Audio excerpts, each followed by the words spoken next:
You were the Word at the beginning, one with God the Lord Most High.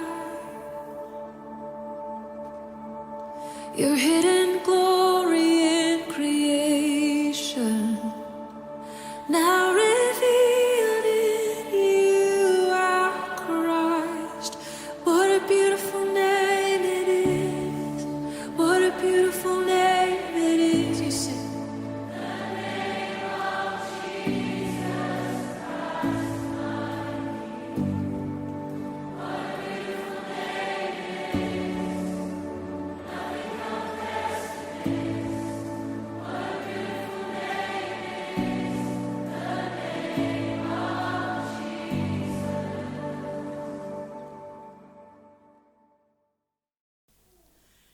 Shalom, selamat pagi Bapak Ibu yang saya kasihi dalam nama Tuhan Yesus Kristus.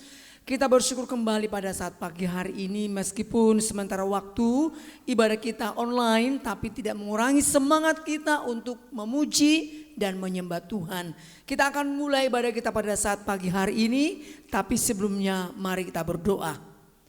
Pertolongan kita datangnya dari Allah yang menciptakan langit dan bumi. Anugerah kasih sayang pengampunan daripada Tuhan Yesus Kristus menyertai kita sekalian. Mulai sekarang sampai selama-lamanya. Kami bersyukur padamu ya Aba, ya Bapa. Karena anugerah Tuhan semata, karena pertolongan Tuhan Engkau melayakkan kami pagi hari ini. Memanggil kami untuk boleh beribadah, memuji dan memuliakan namamu. Biarlah Tuhan Engkau yang boleh memperkenankan kami untuk boleh masuk dalam hadirat-Mu Tuhan. Berkati ibadah kami dari awal sampai akhirnya. Biarlah kuasa Roh Kudus yang boleh mengambil alih seluruh rangkaian ibadah kami. Dan Engkau menjadi pusat pujian penyembahan kami. Terpujilah Engkau ya Tuhan, berkati hamba-hamba-Mu yang melayani kami sepanjang pagi hari ini. Mulai dari worship leader, singer, pemain musik, sound system, semuanya Tuhan kami serahkan ke dalam tangan kuasa-Mu. Biarlah sukacita dan damai sejahtera Allah melimpah menguasai hati dan pikiran kami. Dalam nama Tuhan Yesus Kristus, Tuhan dan Juru Selamat kami yang hidup, kami bersyukur dan berdoa. Amin.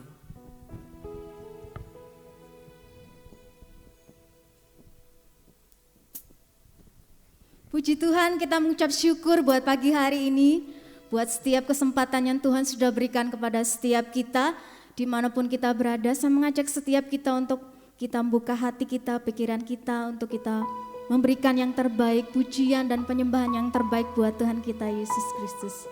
Haleluya.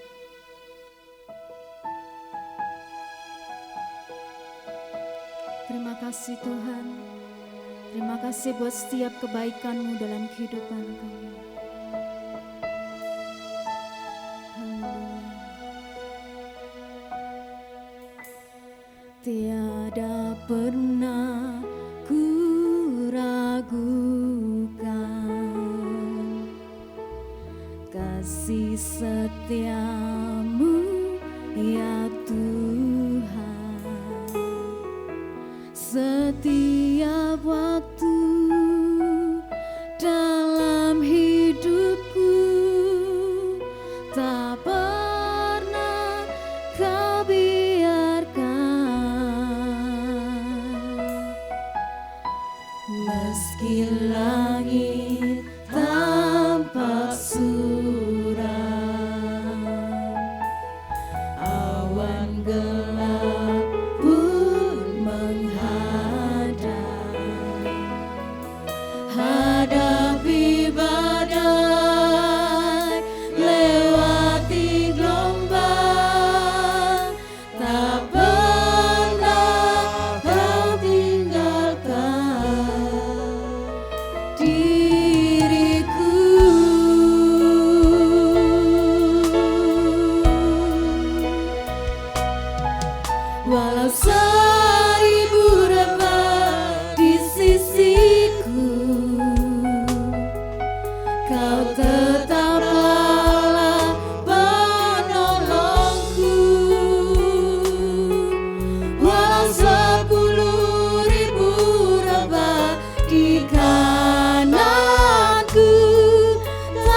ku goyah, sebab Yesus sertaku. Mari kembali bersama-sama menaikkan pujian ini dengan keyakinan setiap kita. Tiada pernah ku ragukan kasih setiamu ya Tuhan. Setiap waktu dalam hidupku tak pernah kau tinggalkan. Meski langit tampak suram, Meski langit nampak suram, awan gelap pun menghadap. Hadapi badai, lewati gelombang, tak pernah kau tinggalkan diriku.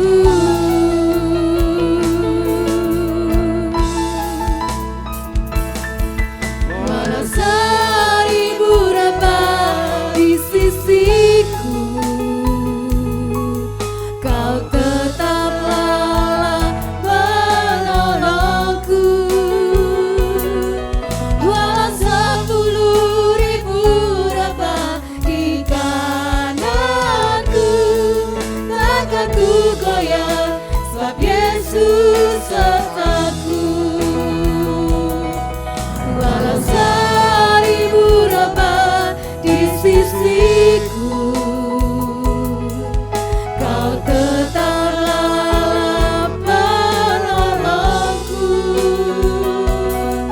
Walau 10.000 rebah di kananku, takkan ku goyah, sebab Yesus sertaku.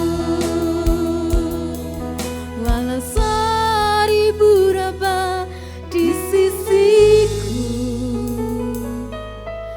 kau tetaplah penolongku.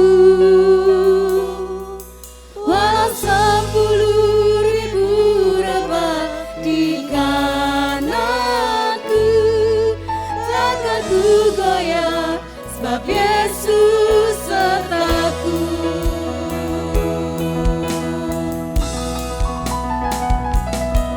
Walau 1000 rebah di sisiku, kau tetaplah penolongku. Walau 10.000 rebah di kananku, takkan ku goyah, sebab Yesus sertaku. Takkan ku goyah, sebab Yesus sertaku. Takkan ku goyah, sebab Yesus sertaku.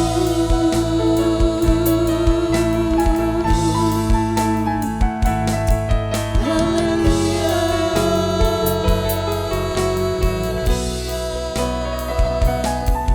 Kami takkan goyah, sebab Kau sertaku. Kau sertaku Tuhan.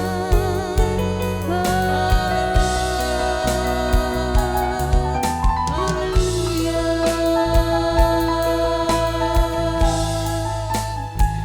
Terima kasih Yesus. Mari naikkan pujian kita, mari naikkan penyembahan kita yang terbaik buat Tuhan.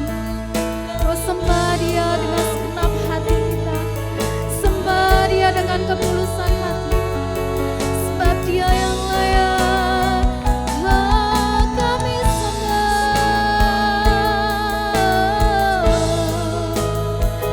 kami sembah Engkau Yesus, tiada Tuhanku. Kami sembah Engkau, kami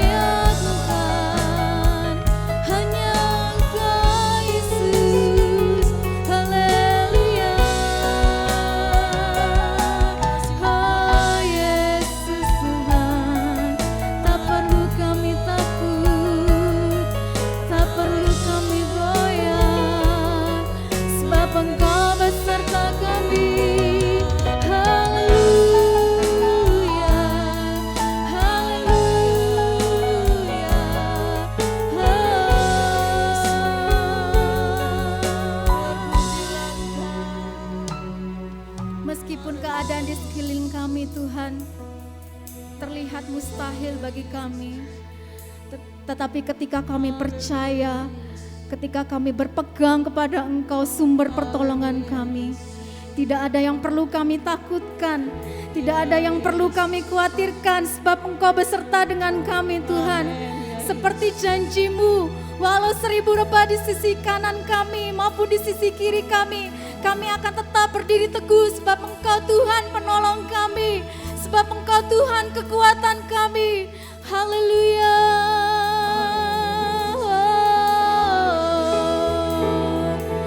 Terima kasih Tuhan.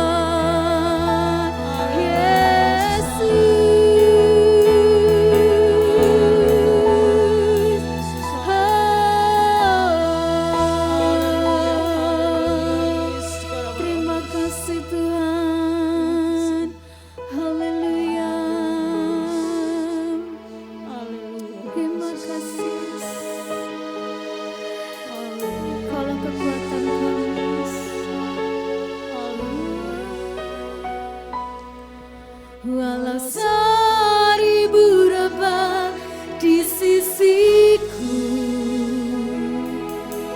Kau tetaplah penolongku. Walau 10.000 rebah di kananku, takkan ku goyah, sebab Yesus sertaku. Walau 1000 rebah di sisiku, Kau tetaplah penolongku. Walau 10.000 rebah di kananku, takkan ku goyah, sebab Yesus sertaku.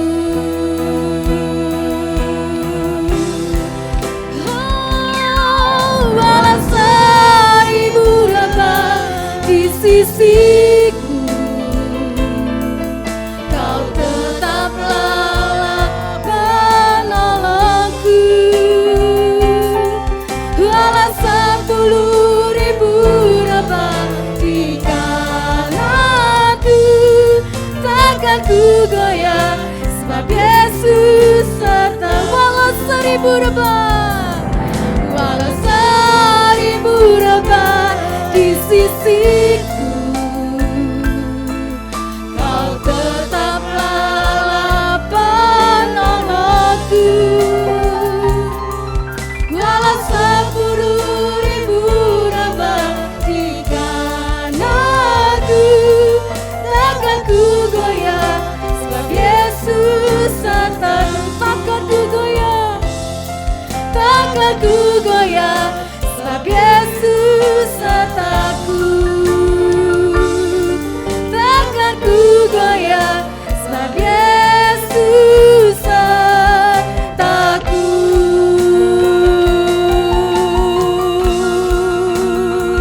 Haleluya. Suara-suara pujian bagi Allah kita. Terpujilah Engkau Tuhan. Inilah yang menjadi keyakinan setiap kami, bahwa kami tidak akan pernah takut, kami tidak akan pernah khawatir ketika kami percaya dan selalu berharap kepada Engkau. Setiap kita yang siap muji menyembah Tuhan bersama, katakan amin. Mari saya mengajak setiap kita untuk bangkit berdiri bersama-sama. Kita akan naikkan pujian ini dengan penuh sukacita, amin.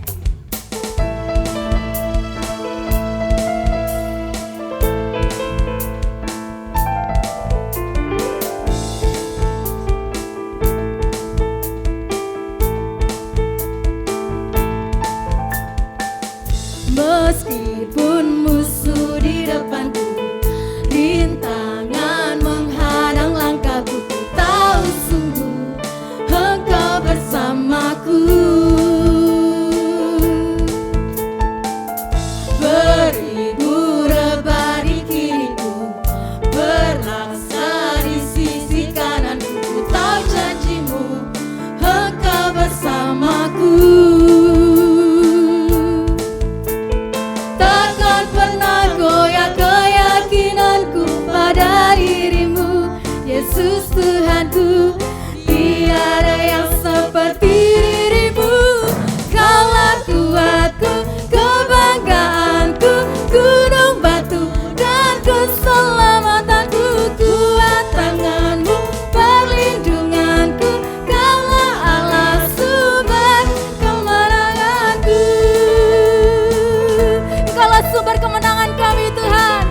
pujilah Engkau. Meskipun musuh di depanku, rintangan menghadang langkahku, ku tahu sungguh Engkau bersamaku. Beribu rebah di kiriku, berlaksa di sisi kananku, ku tahu janjimu Engkau bersamaku. Takkan pernah goyah, takkan pernah goyah keyakinanku pada dirimu, Yesus Tuhanku. Tiada yang seperti dirimu. Kaulah kuatku, kebanggaanku, gunung batu dan keselamatanku. Kuat tanganmu, perlindunganku, Kaulah Allah sumber kemenangan. Kaulah kuatku, kebanggaanku, gunung batu dan keselamatanku. Kuat tanganmu, perlindunganku, Kaulah Allah sumber kemenanganku. Kaulah kekuatan kami, Kaulah pengharapan kami, Yesus Kristus Tuhan namanya. Takkan pernah goyah keyakinanku pada dirimu, Yesus Tuhanku. Tiada yang seperti dirimu. Kaulah, bertepuk tangan bersama-sama. Kebanggaanku, gunung batu dan keselamatanku. Kuat tanganmu, perlindunganku, Kaulah Allah sumber kemenangan. Kaulah kuatku, kebanggaanku, gunung batu dan keselamatanku. Kuat tanganmu, perlindunganku, Kaulah Allah sumber kemenangan. Kaulah kuatku, kebanggaanku, gunung batu dan keselamatanku. Kuat tanganmu, perlindunganku, Kaulah Allah sumber kemenangan. Kaulah kuatku, kebanggaanku, gunung batu dan keselamatanku. Kuat tanganmu, perlindunganku, Kaulah Allah sumber kemenanganku. Sumber kemenanganku, sumber kemenangan, Kaulah kuatku. Haleluya. Bapak Ibu Saudara boleh duduk kembali. Amin. Kami buka hati kami buka pikiran kami untuk menerima kebenaran firman-Mu Tuhan. Berkaryalah dalam setiap kehidupan kami.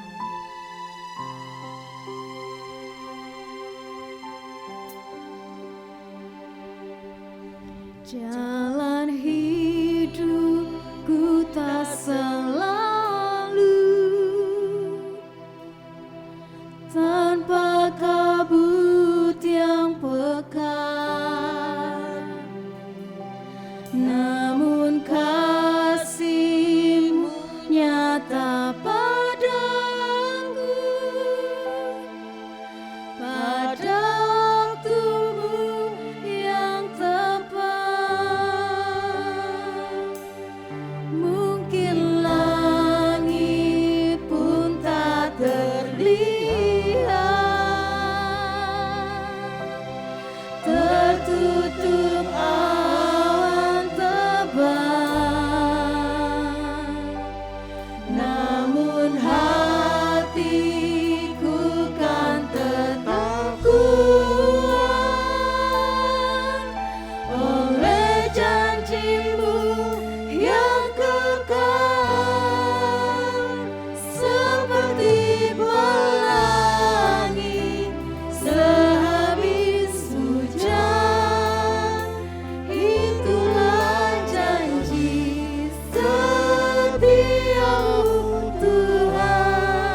menjadi keyakinan setiap kami Tuhan, bahwa janji setiamu kekal dalam kehidupan kami.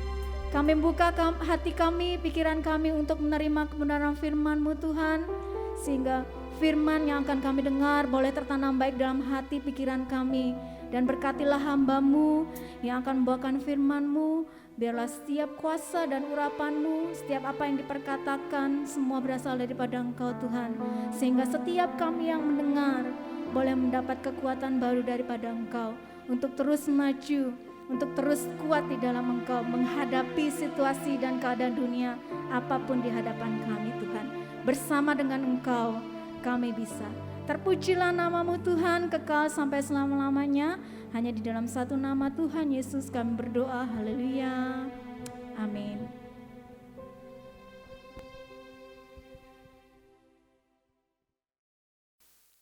Shalom Bapak Ibu yang dikasihi oleh Tuhan, kita bersyukur pada kesempatan pagi hari ini kita boleh bertemu meskipun ibadah online, tapi kita tetap bersuka cita karena Allah kita sungguh baik dalam kehidupan kita Bapak Ibu Saudara.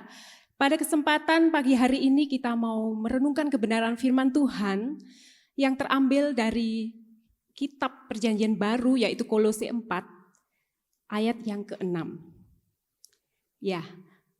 Tema pada pagi hari ini saya berikan judul mengomunikasikan kebenaran. Kita akan baca bersama-sama Kolose 4 ayat yang ke-6, demikian firman Tuhan. Hendaklah kata-katamu senantiasa penuh kasih, jangan hambar, sehingga kamu tahu bagaimana kamu harus memberi jawab kepada setiap orang. Demikianlah firman Tuhan, yang berbahagia adalah kita yang membaca, merenungkan, terlebih kita yang melakukan kebenaran firman itu dalam kehidupan kita sehari-hari. Ya, Bapak Ibu Saudara, kalau kita mengenal namanya komunikasi Bapak Ibu ya. Jadi di dalam kehidupan manusia itu kita akan selalu berkomunikasi. Jadi ada dua ekstrim komunikasi yang kita kenal Bapak Ibu. Yang pertama adalah komunikasi yang submisif atau pasif. Ekstrim yang kedua adalah komunikasi yang agresif. Mungkin Bapak Ibu bisa melihat slide di depan ini bahwa orang yang memiliki komunikasi yang pasif cenderung malu, cenderung tidak berani menatap lawan bicaranya gitu ya. Tapi orang yang punya komunikasi yang agresif sebaliknya.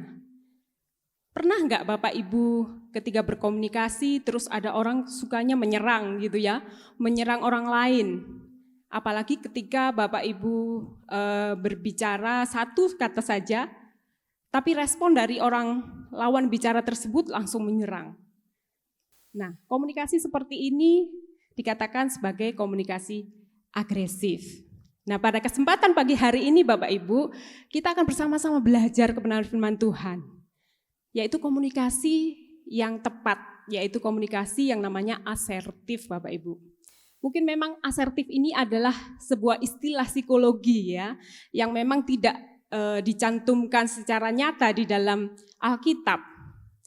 Tapi Bapak Ibu, komunikasi asertif ini kalau boleh didefinisikan adalah sebuah kemampuan ya Bapak Ibu, itu adalah kemampuan menjadi tegas, termasuk berani menolak tanpa menyinggung perasaan individu lain dan bisa berbicara dengan terus terang Bapak Ibu, tentunya dengan cara yang bijak atau tepat. Ya Bapak Ibu Saudara, kalau di dalam Alkitab memang tidak secara nyata disebutkan bahwa asertif itu bla bla bla, enggak ya Bapak Ibu. Tapi asertivitas ini bisa dikaitkan dengan bagaimana tindakan, menyatakan dan mengomunikasikan kebenaran Bapak Ibu.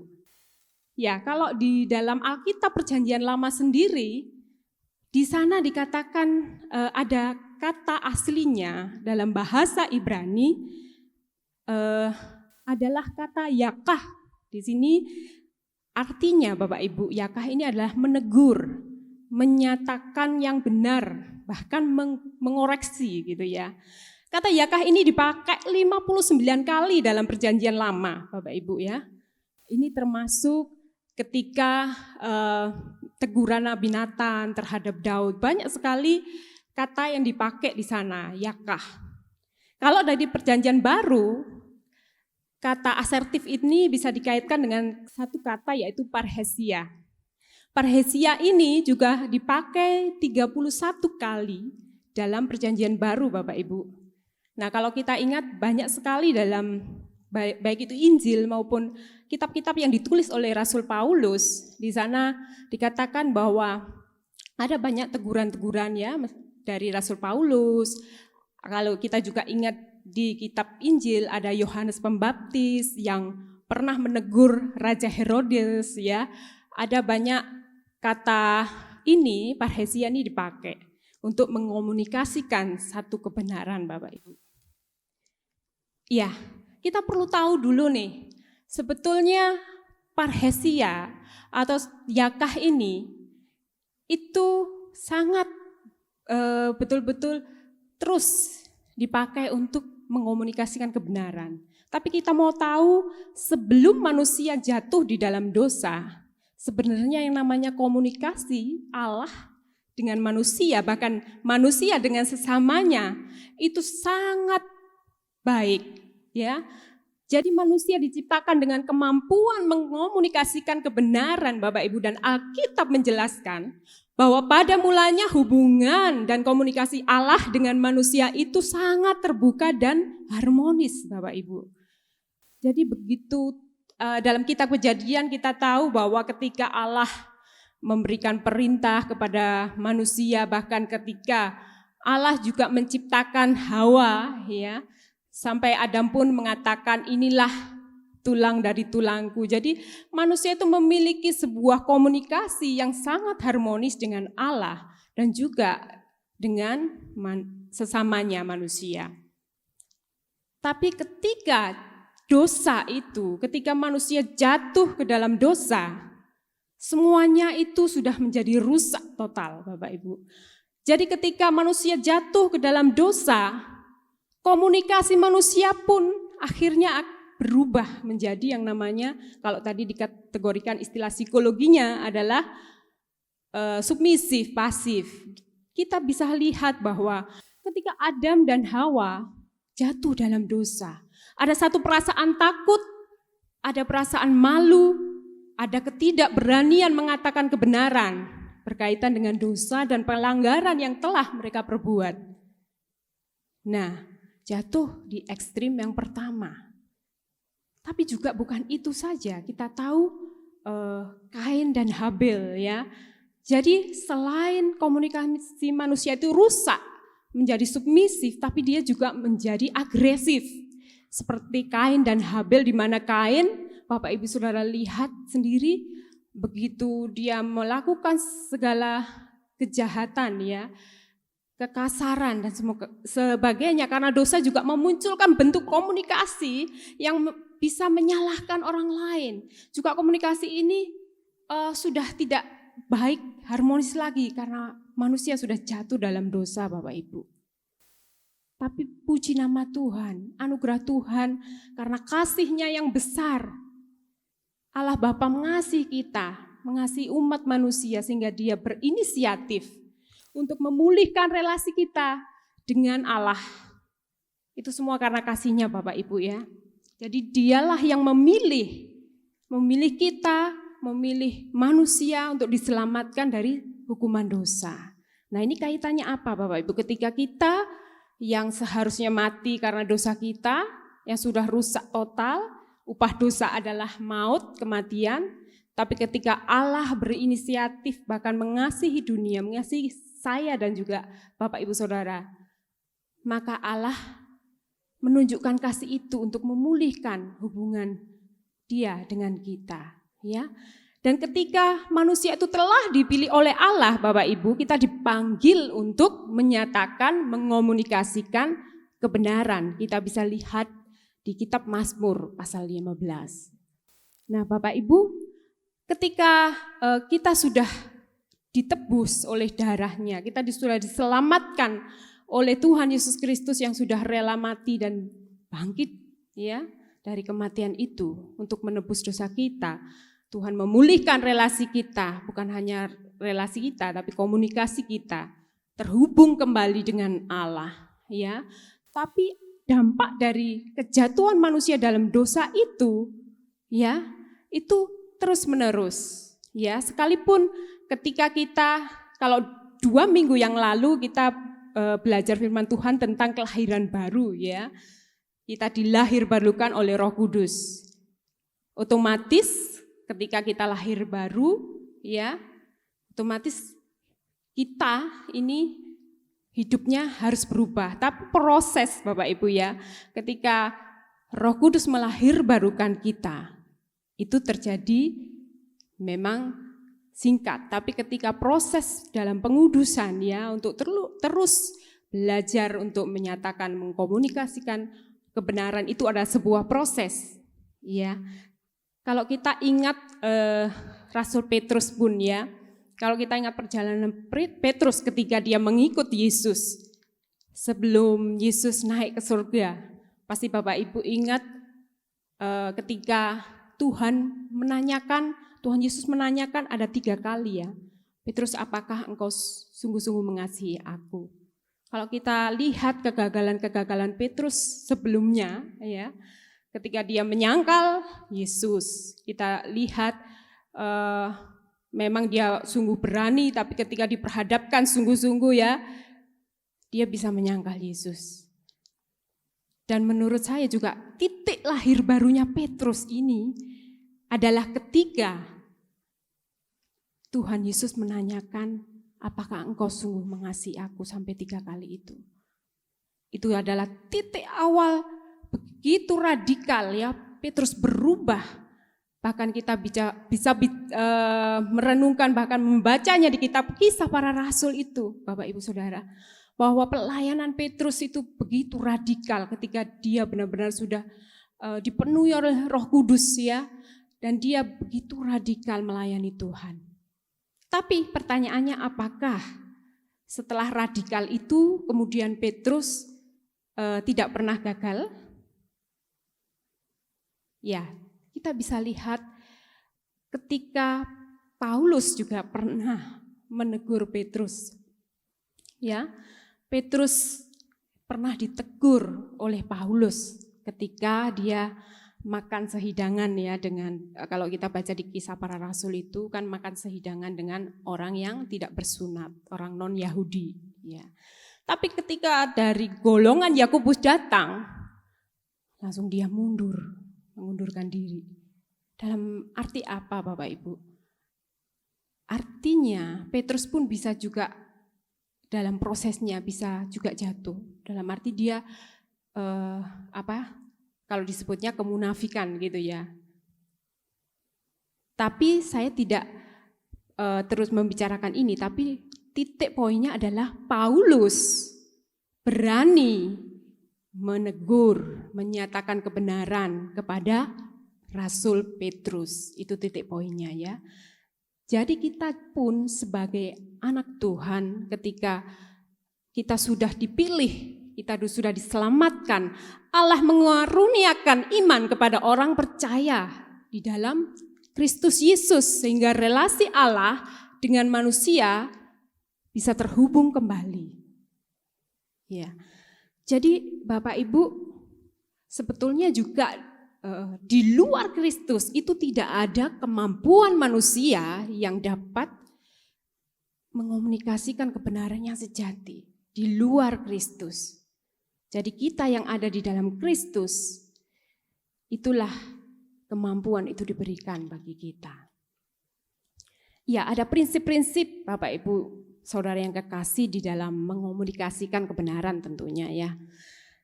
Jadi yang pertama Bapak Ibu, kalau dalam mengomunikasikan kebenaran itu sebenarnya kita nggak boleh memandang status ya. Artinya apa?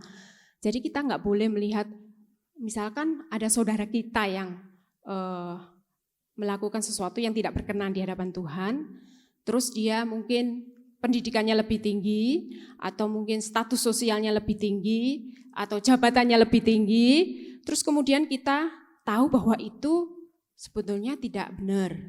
Tapi kita akhirnya, saya kan tidak setinggi statusnya dia, atau saya kan tidak tinggi pendidikannya seperti dia, jadi saya tidak perlulah saya menegur.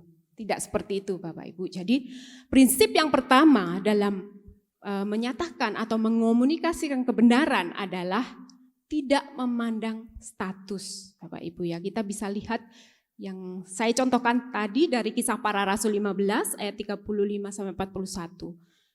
Yang tentang ini tentang Paulus ya. Paulus yang menegur Barnabas ya. Paulus menegur Barnabas, tidak mengikut sertakan ya Markus dalam pelayanannya. Itu ya. Jadi di sini dikatakan bahwa Barnabas ini kan mau mengajak Markus, tapi Paulus melarang ya. Dia melarang jangan diikut sertakan, tapi ada alasan yang sungguh kuat kenapa dia tidak diikut sertakan. Nah seperti itu Bapak Ibu, dalam pelayanan kita di gereja ini tentu juga mungkin kita akan banyak menghadapi satu perbedaan pendapat ya, ada juga konflik dan lain sebagainya. Tapi bagaimana kita semuanya juga punya satu tugas ya, kita tetap harus menyatakan, mengomunikasikan kebenaran ya. Kalau kita tahu bahwa itu tidak sesuai, tentunya kita bisa menyampaikan Bapak Ibu ya. Dan itu pun kita juga nggak boleh, aduh nanti dia begini, aduh nanti akhirnya nggak jadi deh gitu ya. Kadang-kadang kita itu banyak pertimbangan, itulah salah satu hambatan mungkin ya di dalam mengomunikasikan kebenaran karena kita sungkan. Apalagi budaya di Indonesia ini kan budaya sungkanisme ya Bapak Ibu. Ketika sudah berbicara, aduh mau negur itu sudah sungkan duluan, nggak usah deh gitu ya. Tapi sebetulnya yang firman Tuhan kehendaki adalah kita berani menyatakan kebenaran, mengomunikasikan kebenaran, tapi tentunya dengan cara yang tepat ya Bapak Ibu. Itu yang pertama, jadi tidak boleh memandang status. Yang kedua adalah ada dasar dan alasan yang kuat yang di dalam menyatakan kebenaran. Jadi kalau Paulus tadi tidak mengikut sertakan Markus gitu ya, dan akhirnya kan berpisah sama Barnabas itu ya. Sebenarnya itu Paulus punya alasan yang kuat.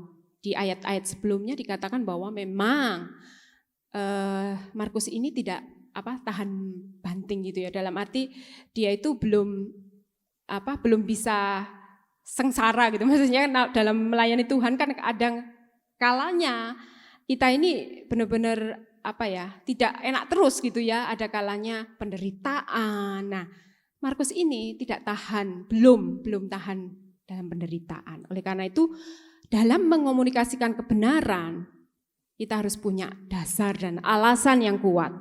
Yang ketiga, ya, kita juga punya cara, ya, menggunakan cara dan kata yang tepat dalam menyatakan kebenaran, ya.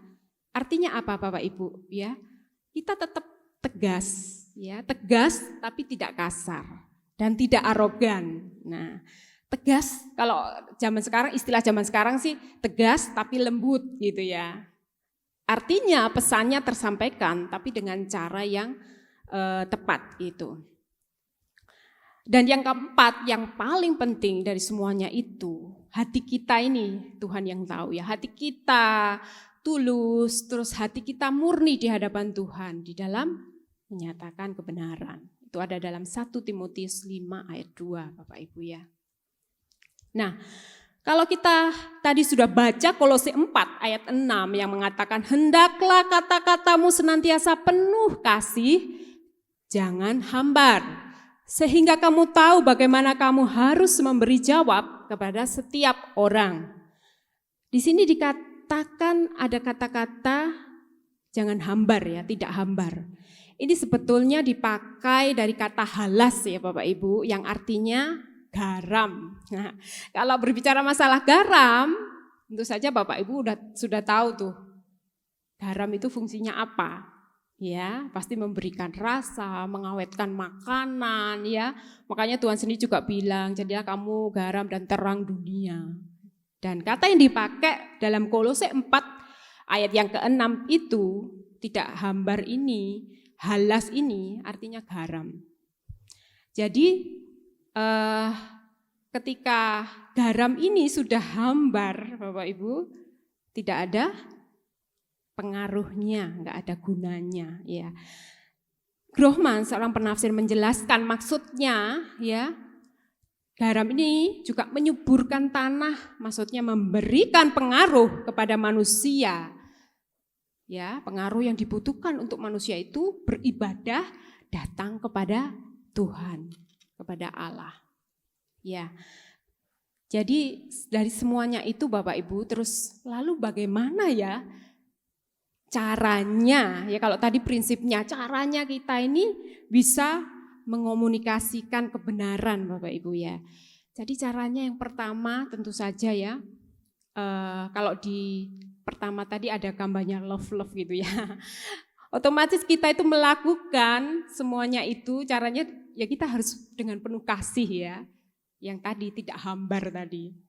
Tidak hambar. Jadi kita memberikan satu pengaruh yang positif, yang baik gitu. Yang kedua caranya itu dilakukan dengan tegas ya. Maksudnya tegas ini gini, nggak ada tengah-tengah gitu ya. Kalau iya katakan iya. Kalau tidak, ya katakan tidak. Jangan sampai akhirnya ambigu, ragu-ragu gitu ya. Jadi di Matius 5 ayat 37a dikatakan begitu. Jadi ketika kita menyatakan kebenaran, kita perlu yang namanya tegas. Kalau iya, katakan iya. Kalau tidak, katakan tidak. Kira-kira Bapak Ibu, kalau hal ini mudah enggak Bapak Ibu? Untuk iya katakan iya, tidak katakan tidak. Iya, enggak mudah Bapak Ibu ya. Kembali lagi hambatannya apa? Kita enggak bisa mengatakan kebenaran. Kadang sebetulnya iya loh, saya tahu kok. Itu iya, tapi saya enggak bisa bilang iya karena sungkan. Itu ya. Kembali lagi karena sungkan. Bisa seperti itu Bapak Ibu. Jadi kita bisa meneliti diri kita sendiri. Apa yang menghambat kita ketika kita tidak mengomunikasikan kebenaran? Apa sih kelemahan kita atau hal-hal yang bisa menghambat diri kita ini loh, kok kita gagal mengomunikasikan kebenaran itu kadang-kadang karena apa gitu ya. Kita perlu refleksi diri seperti itu.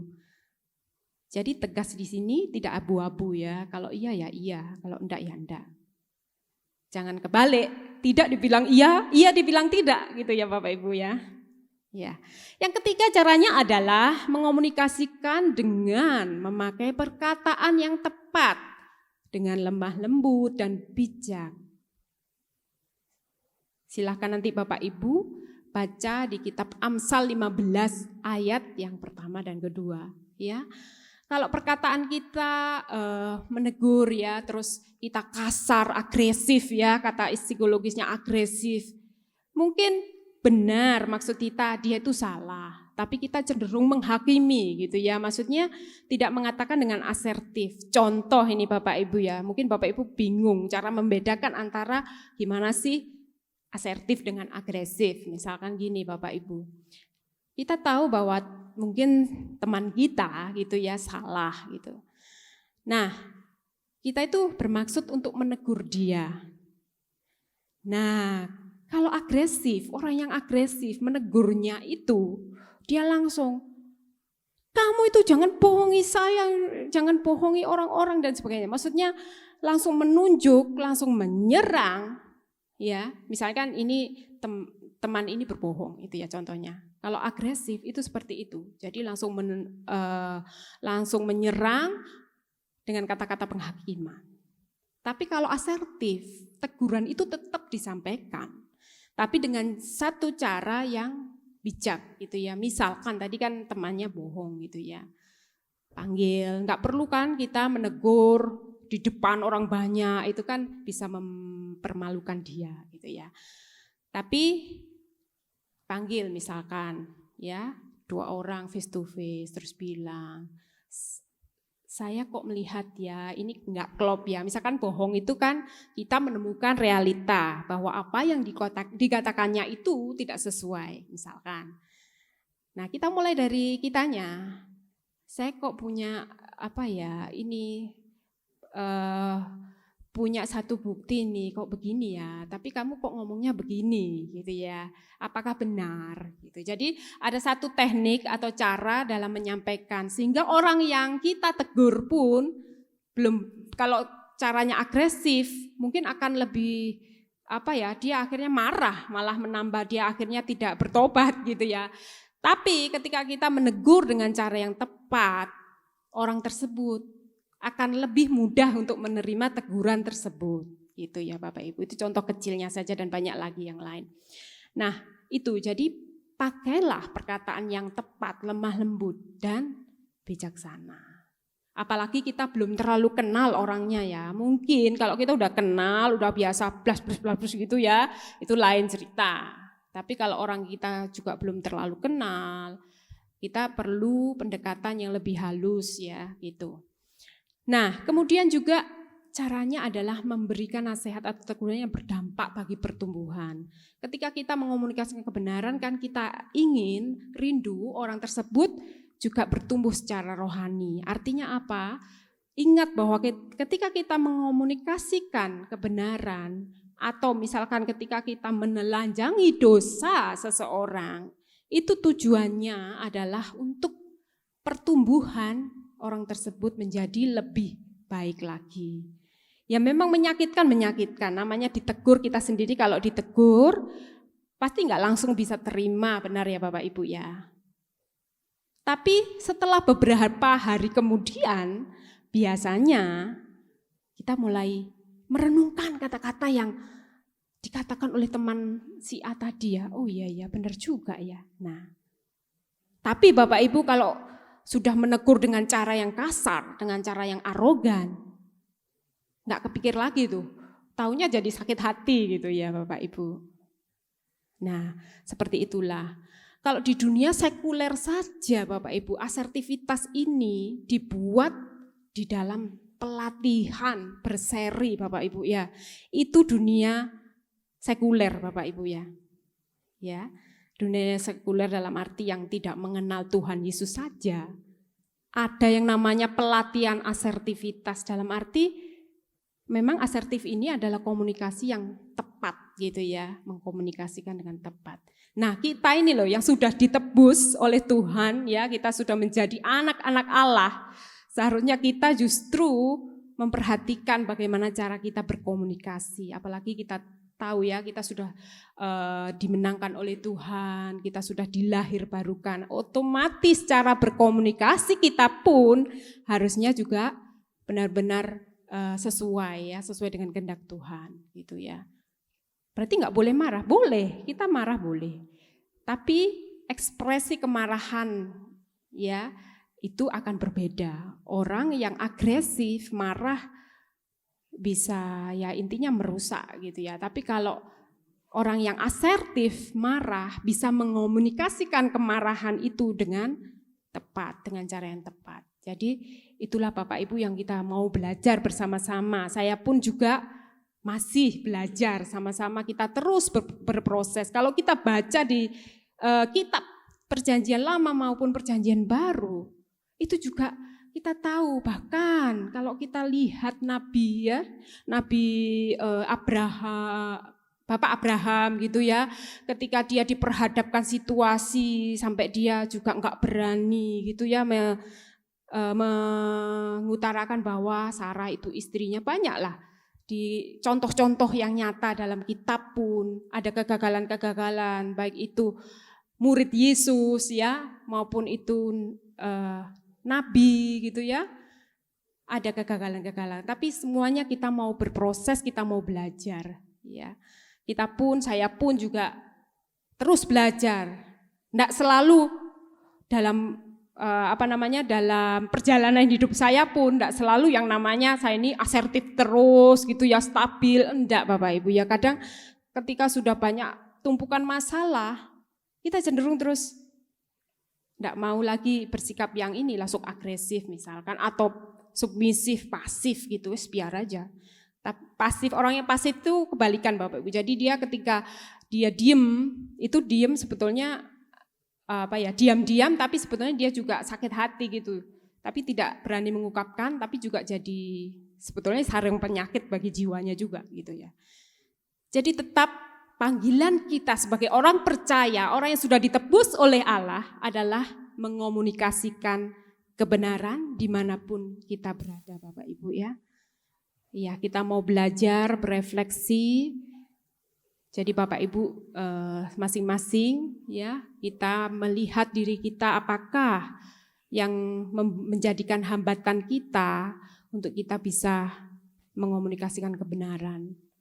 Mungkin Bapak Ibu masih punya perasaan malu atau masa lalu Bapak Ibu begitu berat sehingga mungkin dulu pernah mengalami abuse atau kekerasan waktu kecil dan sebagainya, itu akan mempengaruhi respon dan reaksi kita masa kini. Jadi ketika kita sekarang ini gampang tersulut atau gampang bereaksi secara agresif, sebetulnya kalau diurut-urut di masa yang lalu pasti ada sesuatu krisis-krisis di mana kita pernah mengalami hal-hal yang buruk juga, perlakuan yang buruk mungkin dari orang tua kita, orang-orang yang dekat dengan kita atau orang lain. Nah, tapi kita mau belajar.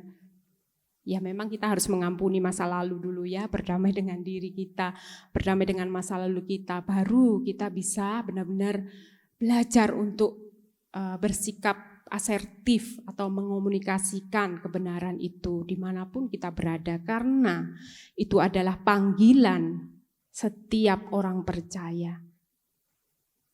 Bapak Ibu, biarlah firman Tuhan pada pagi hari ini boleh menguatkan saya dan juga Bapak Ibu semua yang sedang beribadah di rumah. Dan kita mau berkomitmen kepada Tuhan bahwa itulah yang Tuhan kehendaki, kita mau menyatakan dan mengomunikasikan kebenaran di dalam kasih. Amin. Mari kita berdoa. Bapa di dalam surga, hamba-Mu sudah selesai berbicara Tuhan. Tapi biarlah firman-Mu itu boleh tertanam dalam hati kami masing-masing. Tuhan yang memampukan kami untuk boleh menyatakan dan mengomunikasikan kebenaran. Sehingga setiap orang Tuhan yang boleh berjumpa dengan kami, mereka boleh bertemu dengan Yesus, mereka boleh percaya kepadamu Yesus, dan mereka juga boleh diberkati oleh setiap perkataan kami. Ampuni kami Tuhan kalau selama hidup kami sering gagal. Kami sering mendukakan hati-Mu Tuhan. Kami juga sering mendukakan sesama kami dengan kata-kata kami yang kasar, dengan komunikasi kami yang tidak benar Tuhan. Biarlah mulai pagi hari ini Tuhan, Engkau menjamah setiap hati kami, lidah kami Tuhan. Biarlah kami selalu ingat pesan firman Tuhan ini, sehingga kami boleh menjadi garam, kami tidak hambar, sehingga kami tahu apa yang kami lakukan itu seturut dengan kehendak-Mu. Kami bisa boleh menyampaikan, mengomunikasikan kebenaran kepada siapapun Tuhan, dan itulah yang Tuhan kehendaki. Berikan kami hikmat-Mu Tuhan, berikan kami segala sesuatu yang Tuhan terus nyatakan dalam diri kami untuk kami boleh terus peka mendengarkan Roh Kudus selalu berbicara dalam kehidupan kami. Meteraikan firman-Mu itu dalam setiap hidup kami Tuhan. Terima kasih ya Bapa. Inilah seru dan doa kami yang kami sampaikan dan kami alaskan hanya di dalam nama Yesus Kristus, Tuhan dan Juru Selamat kami yang hidup. Amin.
Jemaat yang dikasihi oleh Tuhan, kita sudah bersyukur karena menerima kebenaran firman Tuhan, beribadah kepada Tuhan. Tiba saatnya kita akan mengakhiri ibadah kita pagi hari ini. Mari saya undang jemaat untuk bangkit berdiri dan silakan mengangkat tangan. Kita akan peroleh doa berkat bersama-sama. Berkat dari Allah Bapa dan kasih sayang dari anaknya yang tunggal, persekutuan dengan Roh Kudus, yaitu Tuhan Yesus Kristus, kiranya menyertai kita mulai dari sekarang sampai Tuhan Yesus datang kembali. Diberkatilah usahamu, diberkatilah rumah tanggamu, diberkatilah anak-anakmu, diberkatilah istri dan suamimu juga. Kiranya damai sejahtera dari Allah yang melampaui segala akal itu ada dan hadir di tengah-tengah kita semua. Di dalam nama Tuhan Yesus kami berdoa dan mengucap syukur. Amin. Kiranya Engkau memberkati aku berlimpah-limpah dan memperluas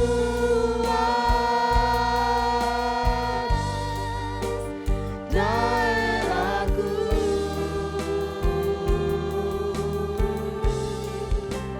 Dan kiranya tanganmu menyertai aku dan melindungi aku daripada malapetaka, sehingga kesakitan tidak menimpa aku. Tuhan mendengarkan dan menjawab doaku. Amin.